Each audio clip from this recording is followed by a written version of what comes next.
अस्सलाम वालेकुम। CS403 database management system assignment काफ़ी आसान है। SQL सर्वर आपको इंस्टॉल करना है। जो आपने क्यूरीज भेजनी है लिख के, वो आपने वर्ड की फ़ाइल के अंदर भेजनी है अपनी आईडी के साथ, नहीं तो 0 मार्क्स मिलेंगे। आपने MS वर्ड में ही जमा करवानी है। कुछ क्यूरीज हैं वो आपने लिख के देनी है, और एक डेटाबेस मॉडल बनाना है वो आपने लगाना है। तो ये आप कोशिश करें कि इस ERD को आपने SQL सर्वर के अंदर बनाना है। तो मैं आपको ले चलता हूँ। ये वेबसाइट है माइक्रोसॉफ्ट, यहाँ से आपने सर्च कर लेना SQL सर्वर 2014 डाउनलोड फ्री। इस पर क्लिक करिएगा, और फिर डाउनलोड करने के लिए मैं आपको एक डिटेल बता दूं थोड़ी सी जल्दी से, कि आप लोग जो हैं वो ये वाला 64 बिट वाला नहीं, दिस वन जो 1.1 GB का है। अगर आपका कंप्यूटर 32 बिट का है तो फिर x86, अगर 64 बिट है यानी विंडोज़ 8 और 10 है तो x64, अगर 7 है 32 बिट है तो x86। तो ये दोनों में से कोई एक इंस्टॉल करना है आपने अपनी विंडो के लिहाज से। डाउनलोड के बटन पे क्लिक करेंगे। ये 1.1 GB का राउंड अबाउट, आप अगर मोबाइल हुआ तो 25 मिनट में 15 मिनट में हो जाएगा। उसके बाद 1 घंटा लगेगा इंस्टॉल होने के लिए। अगर आपका कंप्यूटर अच्छा है तो फिर आधे घंटे में हो जाएगा, या उससे भी जल्दी हो जाएगा। जब SQL सर्वर इंस्टॉल हो जाएगा तो आपके सामने ये इंटरफेस, नहीं ये तो मेरी बनाई हुई है, तो आप लोग क्या करोगे, यहाँ पे आपके सामने कनेक्ट का बटन आ जाएगा, ये वाला इस तरह की इंटरफेस आएगी। इसके ऊपर आप कनेक्ट करोगे तो आप यहाँ पहुँच जाओगे। तो आपने फिर क्या करना है, आपने न्यू डेटाबेस बनानी है। न्यू डेटाबेस पे क्लिक करोगे आप, और यहाँ पे आके लिख लोगे CS403 असाइनमेंट, जो भी आपने लिखना है असाइनमेंट 3, इस तरह करके आप इसके ऊपर ओके कर दोगे। यहाँ पे ये डेटाबेस आपके सामने आ जाएगी। इसमें आपने आके टेबल्स के ऊपर क्लिक करना है। टेबल, और टेबल बनाने के लिए आपने ये आ जाना है इस जगह पे। आपको मैं टेबल बनाना सिखाऊंगा। सबसे पहले हमने टेबल बनाना है एम्प्लॉय का, तो इसके ये 8 कॉलम्स और ये प्राइमरी की इसके हिसाब से आपने बना लेनी है। आप यहाँ पे लिखोगे एम्प्लॉय, और फिर उसके बाद अंडरस्कोर ID, तो बल्कि नहीं एम्प ID, और इसकी फिर आपने डाटा टाइप चूज़ कर लेनी है वारचार। क्योंकि वारचार इसलिए क्योंकि जब डाटा इंसर्ट करना तो उन्होंने बताया हो कि उसमें अल्फ़ाबेटिक्स और न्यूमेरिक दोनों आएंगे। अगर सिर्फ न्यूमेरिक होता तो मैं यहाँ इंट रखता। प्राइमरी की अप्लाई करने का तरीका ये है, सेट प्राइमरी की। यहाँ पे हम सेट प्राइमरी की कर देंगे। उसके बाद M_name वारचार, और फिर इस जगह पे इस तरह कॉलम के नाम लिखते जाने आपने। आप यहाँ अगर पहुँच गए तो ये बना के स्पेलिंग सही रखिएगा। ये मैं अगर एक आधा मिस करूं तो वो आपने देख लेना वारचर।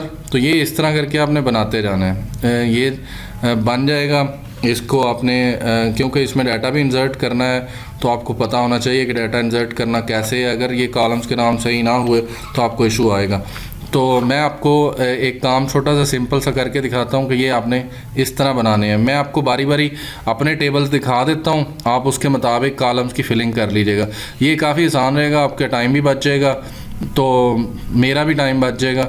मैं आपको लेके जा रहा हूँ अपने टेबल जो मैंने बनाए हुए हैं, तो मैं बारी बारी आपको खोल के दिखा देता हूँ टेबल्स। मैं इसको बंद कर रहा हूँ क्योंकि मैंने सिर्फ आपको ये दिखाना था प्राइमरी की कैसे लगती है और डाटा टाइप कैसे चूज़ करनी है।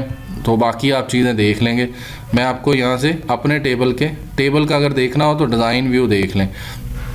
ये है जी मेरे टेबल का डिज़ाइन व्यू। आपने कोशिश करनी है बिल्कुल एग्जैक्टली सेम लिख लें। Emp ID, emp name, gender, address, date of birth, email, इसका लें screenshot. Pro ID, data type same रख लें। प्राइमरी की लगानी है, इसको राइट क्लिक करके ऐसे रिमूव या फिर लगा सकते हैं, तो इसको प्राइमरी की लगा लें। ये अब आपके सामने एक एम्प्लॉय का टेबल है। अब आप इसको देख लें, ध्यान से अपना बना लें, इसका स्क्रीनशॉट ले लें। आई होप सो आप इसको समझ चुके हैं कि ये मैंने इसलिए बनाया।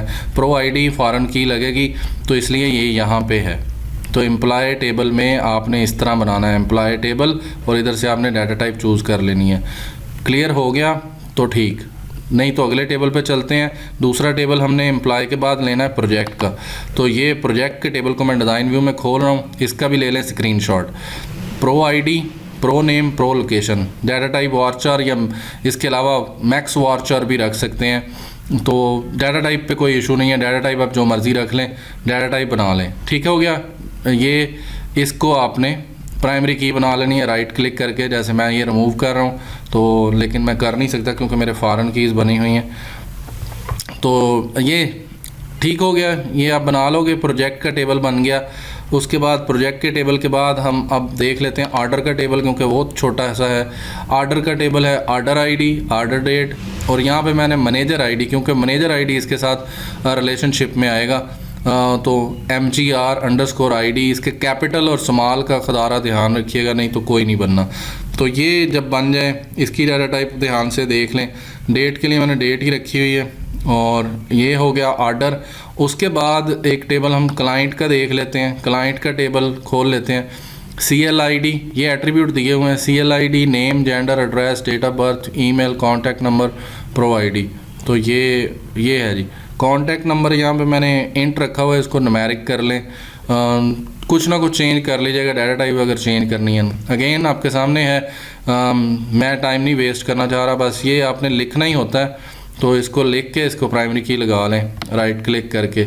एक और सेटिंग बता दूं, टूल्स में जाके अगर कोई गलती हो जाती है तो ऑप्शन में जाना है आपने, और डिज़ाइनर में जाना है, और यहाँ से इसको ख़त्म कर देना है। ये लगा होगा प्रिवेंट सेव चेंजेस, अगर ये ना किया हुआ तो आपको चेंजेस नहीं करने देगा वो। तो क्या करना है आपने, टूल्स में जाना है, ऑप्शन में जाना है, डिज़ाइनर पे जाना है, और यहाँ पे प्रिवेंट पे। पूरी वीडियो देखेंगे, जो देख रहा है उसी को ही समझ आएगी। तो मैं ये चेंजेस बता रहा हूँ। तो क्लाइंट का टेबल जी आपके सामने क्लियर हो गया। क्लाइंट के बाद मैं आपके सामने लेके आ रहा हूँ टेबल मैनेजर का। तो जब मैनेजर का टेबल है जी, मैनेजर के टेबल सेव करते जाना। जब आप बना लेते हैं तो Ctrl+S करें और उसका नाम मैनेजर रख लें या क्लाइंट रख लें, जो टेबल आप बना रहे हैं। MGR_ID, MGR name, MGR gender, MGR address, MGR date of birth, MGR employee, email and contact number. तो ये जो है वो आपके सामने है। एंड पे अभी क्यूरीज चाहिए, जो असाइनमेंट की असल जान है वो इन सब के बाद है। 2 रिक्वायरमेंट हैं, तो ये अभी एक पे काम कर रहा हूँ।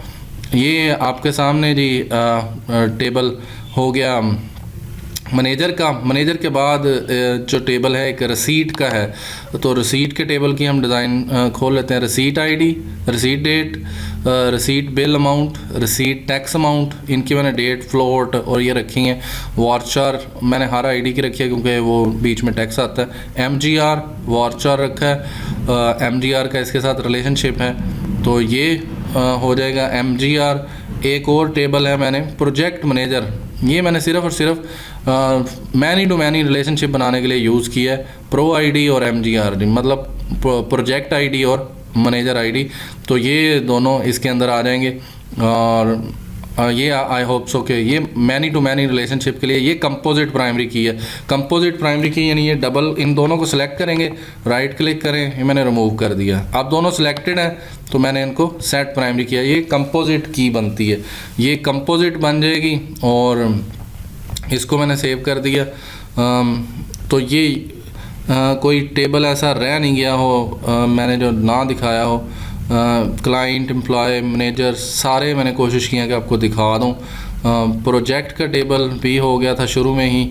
तो ये जब आप पहुंच जाएंगे इस जगह पे, जब सारे टेबल आप बना लोगे उनके आपस में, तो आपने क्या करना है, एक डेटाबेस डायग्राम बनानी है। न्यू, इस पे क्लिक कर देना और ये सारे टेबल आपको यहाँ नज़र आ जाएंगे।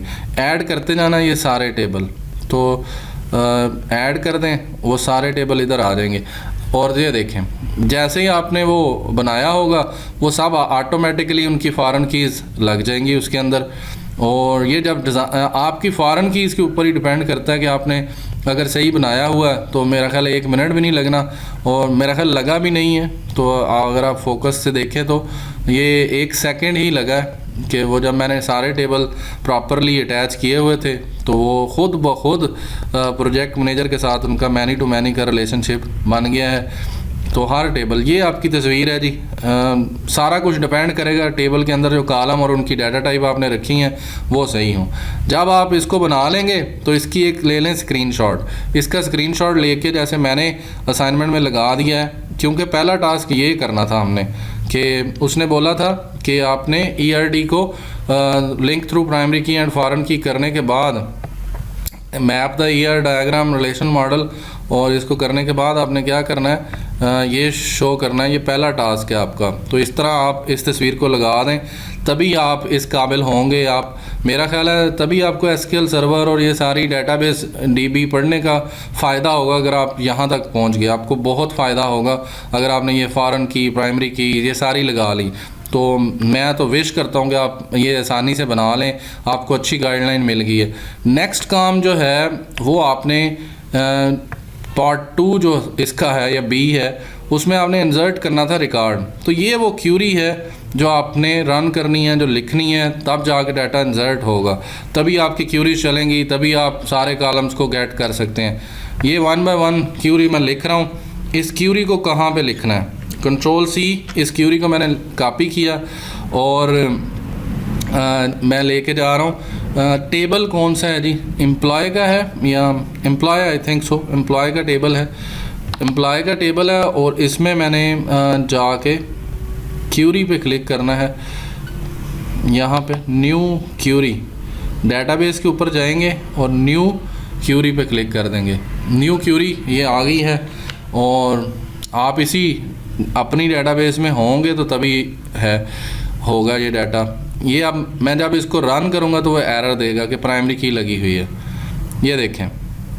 अब अगर मैं आपको इंसर्ट करके दिखाना ही चाहता हूँ तो मैं इसकी एम्प आईडी को थोड़ा चेंज कर देता हूँ। ये मैं क्या कर रहा हूँ 2, ताकि आपके सामने क्यूरी रन हो जाए। तो ये देखें 1 रो अफेक्टेड आ गई, क्योंकि मैं ऑलरेडी उसमें एक डाटा स्टोर कर चुका हूँ। उस टेबल में पहले से ही डाटा मौजूद था एम्प्लॉय का। तो वो भी आपको दिखा देता हूँ कि वाकई अब उसमें 2 रिकॉर्ड आ गए होंगे। तो आपने तो नहीं ये करना, मैं तो आपको सिर्फ ये क्यूरी बता रहा हूँ कि क्यूरी सही है। आपने इस क्यूरी को इस तरह लिखना है। अगर आप ये क्यूरी इस तरह लिख लेते हैं तो डेटाबेस में डाटा आपका इंसर्ट हो जाएगा। This one is the query जो आपने यहाँ से कॉपी करनी है और जाके अपने उधर पेस्ट कर देनी है इस जगह पे, यहाँ पे। तो ये आपका काम है, पहला काम आपका ये हो जाएगा, ये क्यूरी यहाँ से आ जाएगी। सेकंड क्यूरी जो है, आपने पहली क्यूरी एम्प्लॉय के टेबल पे लगानी थी। सेकंड क्यूरी जो है शो ऑल मैनेजर्स, तो ये मैनेजर के टेबल पे क्यूरी लगनी है।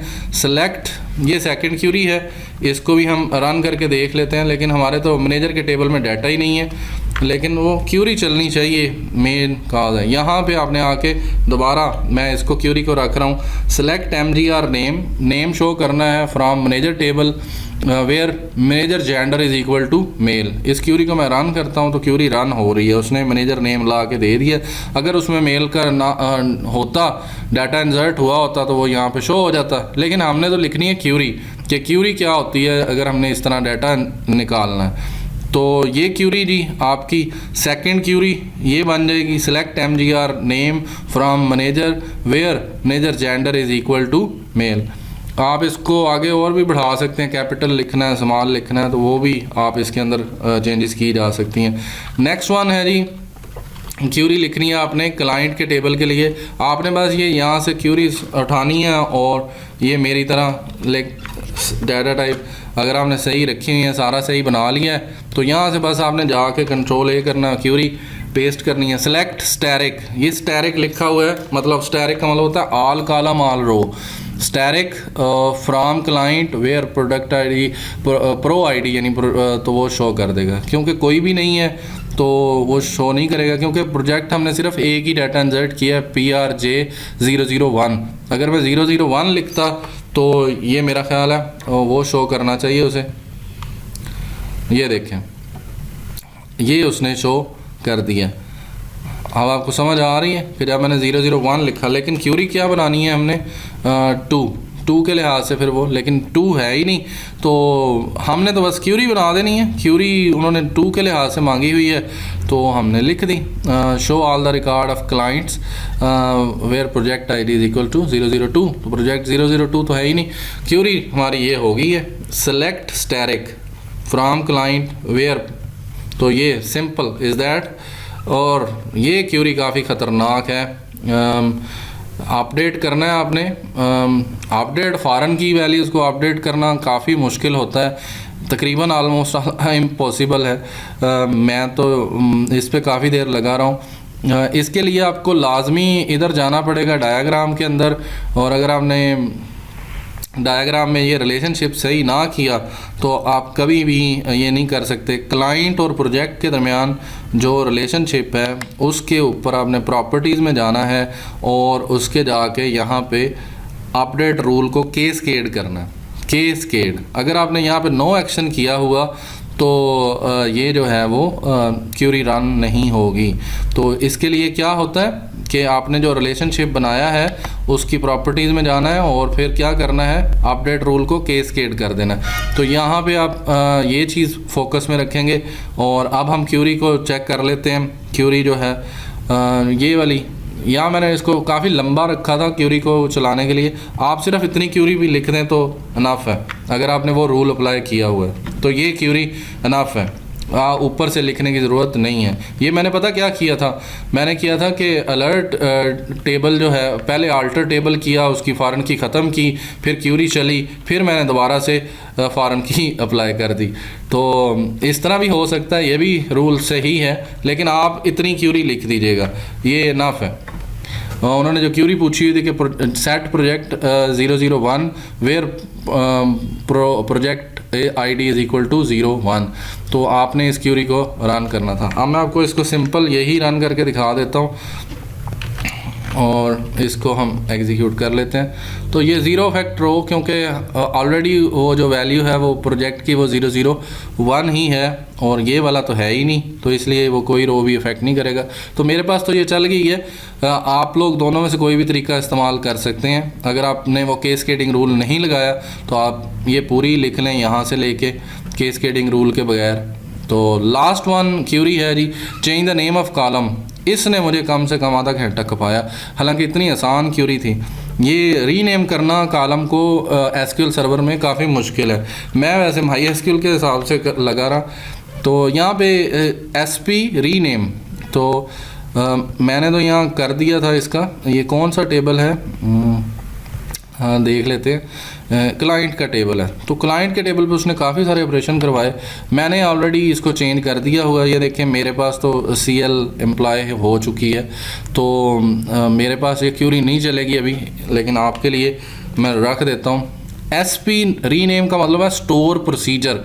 ये स्टोर प्रोसीजर यूज़ किया जाता है कभी भी टेबल को रीनेम करना हो तो इसमें क्या रूल होता है, SP रीनेम और क्लाइंट ईमेल।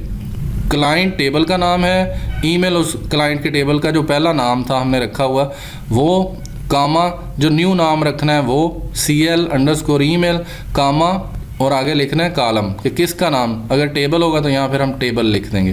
तो इस तरह इसको क्यूरी को एग्जीक्यूट करेंगे तो वो उसको रीनेम कर देगा, क्योंकि वो यहाँ पे मुझे एरर देगा कि ऑलरेडी जो है वो इस नाम का टेबल, इस नाम का कॉलम है ही नहीं, क्योंकि हमने चेंज कर दिया था मैंने जब चलाया था। तो आपने ये क्यूरी लिखनी है, सिंपल इज़ दैट। आपके लिए ये क्यूरी इनफ है। आप इसको जब आपका टेबल तो शुरू में जब बनेगा तो उसका कॉलम का नाम ईमेल होगा ना, तो आपने बल्कि गलत देख लिया होगा। हाँ, इसको दोबारा देख लें। यहाँ पे मैं इसको चेंज कर देता हूँ आपके सामने ताकि क्यूरी मैं चला सकूँ। इसको इस तरह बनाना है। ये जी हो गया। अब मैं क्यूरी को चलाता हूँ। ओके, आप लोग फिर इस तरह क्यूरी जो है वो रीनेम की लिख दोगे तो ये सारे काम आपके क्यूरीज़ के हो जाएंगे। आपने इस तरह सारी क्यूरीज़ लिखनी है और टेबल्स को बनाना है, इनको फॉरेन कीज़ अप्लाई करनी है। आप इसको काइंडली ध्यान से ये देख लें। मेरा क्लाइंट के टेबल में यहाँ पे पहले से ईमेल लिखी हुई है, तो ईमेल को आपने ध्यान से लिख लेना और बाकी सारा सही है। आई होप सो आपको सारी समझ आ गई हो। टाइम काफ़ी ले लिया मैंने आपका। Thank you, thanks for watching.